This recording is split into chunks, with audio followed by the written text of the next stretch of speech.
Hello, I am Ann from the official Ann Lynn Show. And I'm Dave from Dave's Gaming Cave. And we are here for the Last Chance Cook-Off collaboration. And we want to thank the Hendricksons from Hendricks Family Farm, and also 9 Acre Family Farms and Kettle Kitchen for arranging this collaboration between all of these fabulous YouTube channels. Okay, so what we thought we'd do is something a little different. We're going to do meatloaf, and you know, a lot of people think of that as comfort food.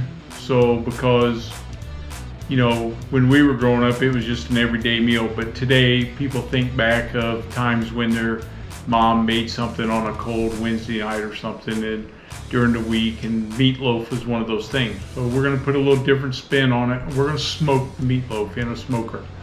So what we're going to do is prepare the meatloaf, and then we'll get the smoker fired up, and the cooking time should be around an hour and a half, and then we'll be showing a little surprise finish to it. So that's what we're gonna do. All right, honey, so we'll get ready and mix up the meatloaf. Okay. All right, so we're gonna start by mixing the dry ingredients together first. And I have them all laid out, and we're gonna start out with our breadcrumbs. So it's gonna be 1/2 cup of breadcrumbs. Okay. And then after the breadcrumbs, we're going to have 1/2 cup of Parmesan cheese. Here's the cheese. Here's the breadcrumbs. Get them mixed up here. Okay, we're going to add to this our salt, and this is 1½ teaspoons of kosher salt. And then this is 1/2 tablespoon of dried parsley. And then we have our oregano, and it's 1/2 teaspoon of dried oregano. Set these aside. And I am gonna have to get 2 more wet ingredients out of the refrigerator. Let's see. We're going to put a little bit of black pepper into the dry.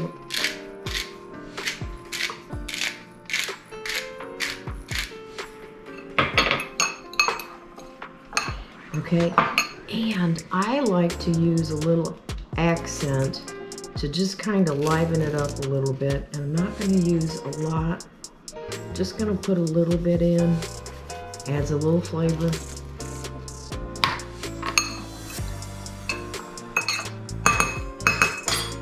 See if I can do a little better. There we go. So now I'm going to add some wet ingredients to my dry mixture, and I have 2 tablespoons of garlic,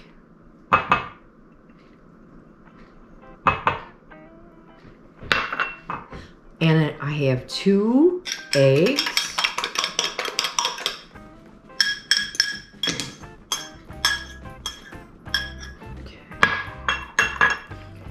Let's kind of give it a little stir. Boy, that garlic is strong. And then we're going to add 1 container of plain yogurt, which is 6 ounces or 3/4 cup.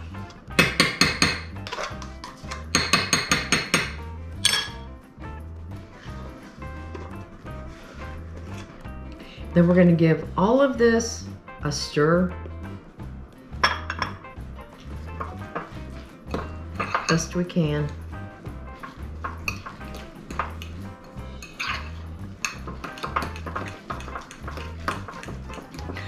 It smells good.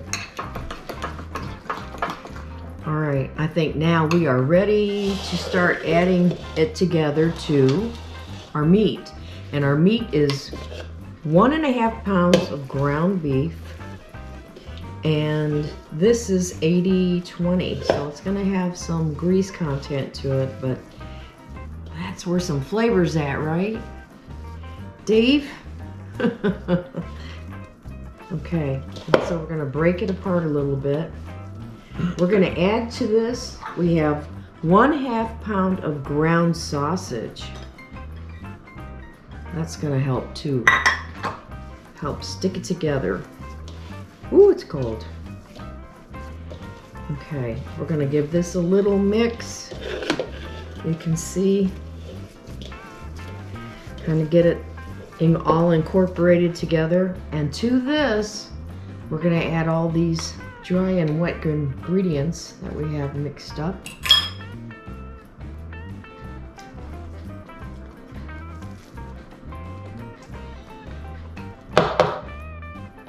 And this is gonna flavor our meat and also help it stick together.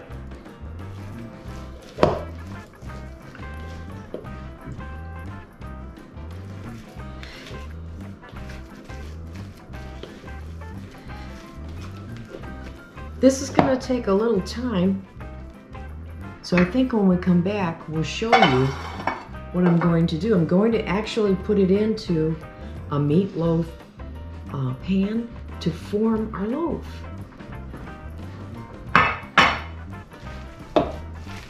have this all mixed up, so all those ingredients are now incorporated together.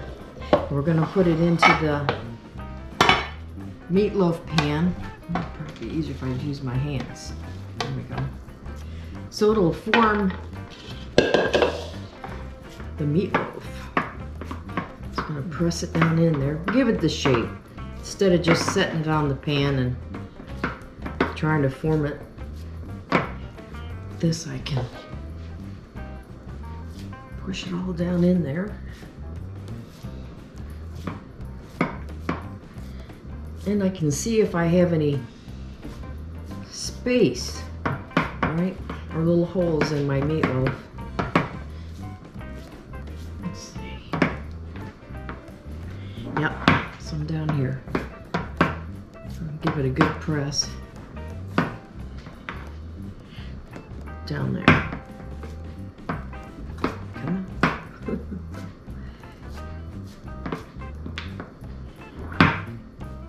And I'll give it a little press too when I take it out. I want it to stick together well.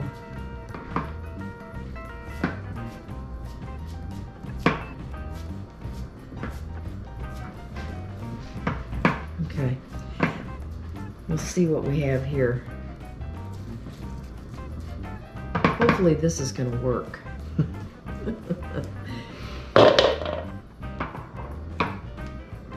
There's a few spaces. Yeah, I see a few spaces.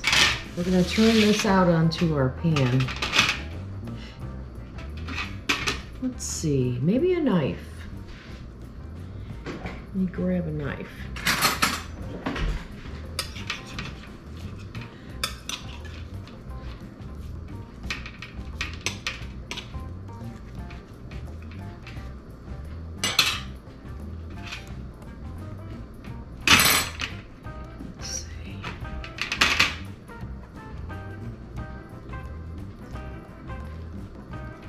Just got to get it started, and then it should, there it comes.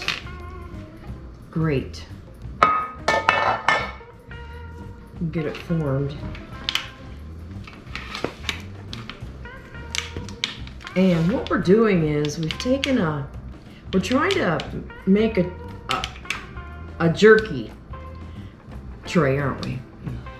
By taking a cookie sheet and a cooling sheet to try to create our own jerky but meatloaf smoking pan.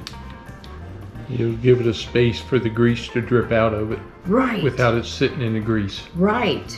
Now, what we want to do is we're going to put a rub on it, And this one is called bone sucking sauce. And it is a seasoning and it is a rub. And we're gonna put it, and I think what I'll do, Dave, is I'm gonna go ahead and put a little on the top and rub it in. And kind of put some on my hand, and we're gonna get the bottom. We will get the bottom. Let's see. I'm just trying to think of how to do this. Made such a nice loaf. If I pick it up, what's gonna happen? Maybe this will be the new bottom. Yeah. I think that'll work. That'll be the new bottom. It's got its rub on it. You still have to give it a little shape. So I don't know if it was helpful to put it in the pan, maybe, to try to form it. Wipe my hands. Get some more of the rub on it. And I have to pat the sides. I think maybe it did help putting in the glass loaf pan, because I was able to squeeze all of the stuff together. All right, what do you think, Dave? Are you ready to?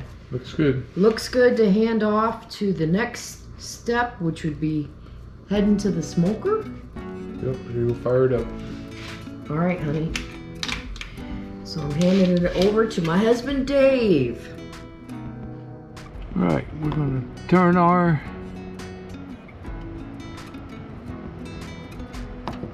smoker to high smoke. That's what we want it on. And it takes it 6 minutes. The smoker will be at temperature, and then we'll put the meat on. And then we'll smoke it for 30 minutes in the high smoke. All right, the grill's ready. We're gonna load her up.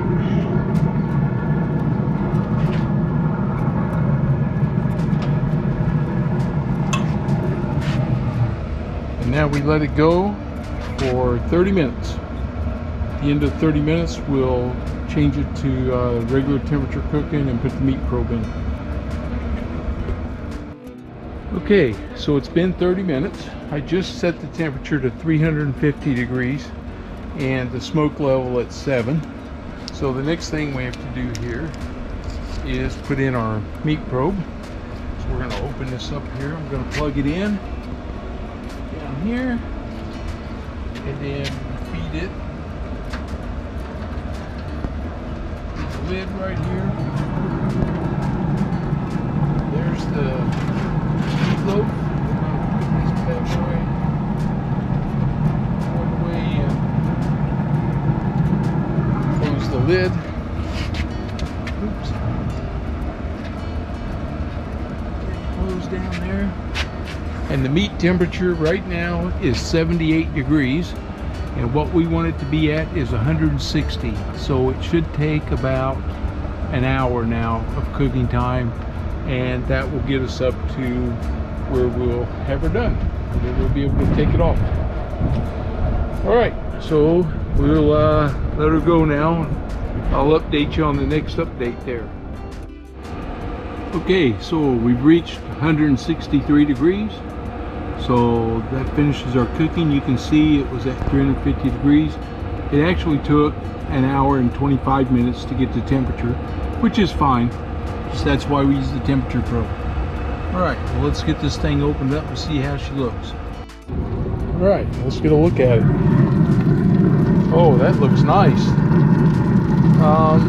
It's got some grease in it. I think that'll be all right. See though, it looks really good. So we'll get her unloaded here and bring her in the house. And we're gonna let it rest for a little bit. All right, so we'll see you inside. Okay, so we brought in the meatloaf. So the last thing we're gonna do is, normally, you know, Mom would have had like a ketchup brown sugar kind of glaze on there that you baked on, so it made a nice red. So what we're gonna do though is we're doing something a little different. We're gonna use a hot honey And this honey is infused with chilies. So you get a little heat with a little sweet. And that's what we're going to drizzle on here for our kind of coating on top. I'm not going to cover it, not going to flood it. We're just going to drizzle it across there. So just kind of, because you get, I can tell you, the honey does have some kick to it.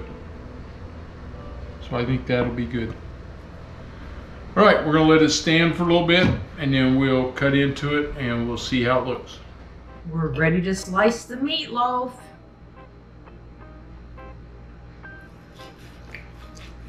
Let's see, here we go.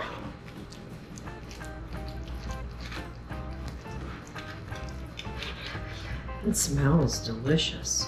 And I am going to serve this with some good old mashed potatoes and gravy.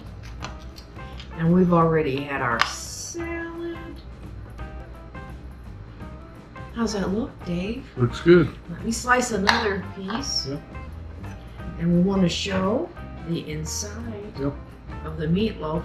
Nice and done. Done, and it stayed together. Oh, yeah. That's what I was really curious to find out, if it would actually stay together. And it did. Slice is really, really nice. Oh, you know what is good? Meatloaf sandwiches.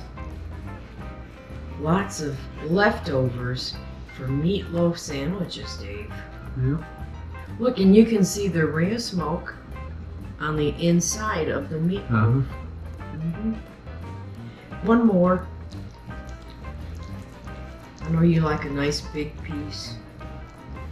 Yeah, I'm really impressed on how it stayed together. That one really sliced up well. Okay, it's time for dinner. Wow, my belly is full. I am full of meatloaf. Yeah, that was good. Yeah. And the thing I like about it is that the grease, when you cook it on that rack like that, the grease ran off in the cookie sheet, which you can then dump out. And it gets all the grease off of it. So it's not a greasy meal. Not at all. Like a lot of, a lot of meatloafs, they cook in that grease. And then when you take it out of there, it's all greasy on the bottom, where this cooked off of there. It was really held together well. That's what I was the most impressed. Cooked up nice, had that little crust on the top, and then that honey kind of gave you a little bit of sweet on it. With just a hint of heat. Yeah, not bad. No, Not bad. not bad at all. I could tell, I could taste the oregano. Yeah. But it was a good flavor. Yeah. And, as far as smokers go, that was as easy as it gets. Fire up the smoker 30 minutes in the high smoke, then set the temperature, and it took an hour and a half for it to get up to temperature, but you don't have to fool with it. It was easy, really. The prep time and stuff, you smoke a pork butt, you're doing this thing for 12 hours. Here, when we did this, we're talking 2 hours, and the prep time for the meat and stuff really wasn't that much longer. Probably 20 minutes if you, maybe about 20 minutes. Yeah, at the most. It helped having everything already measured off, right? Yeah. That was a big, if you get that all measured out and then all you got to do is mix, it was great. Just like a cooking show on TV. Just like a cooking show on TV. Just like Cooking with the Ann Lynn Show and Dave's Gaming Cave. Husband and wife collaboration. Yep. How about that? Well, we want to thank everyone connected to the Last Chance Cook-Off collaboration. And there's so many people. I'm just going to mention Mitchell and Nina Hendrickson of Hendrickson's Family Farm. Thank you. Dale and Lisa Griffiths of 9 Acre Farms. Thank you. And Tony Shepard from Kettle Kitchen. And all the other creators involved and everybody else in the collaboration. I hope that you enjoy our video. I hope you enjoy all the other great videos. Yep. And we will see you soon. Yep. on the official Ann Lynn show. Dave's Gaming Cave. Bye-bye now, and thank you. See y'all.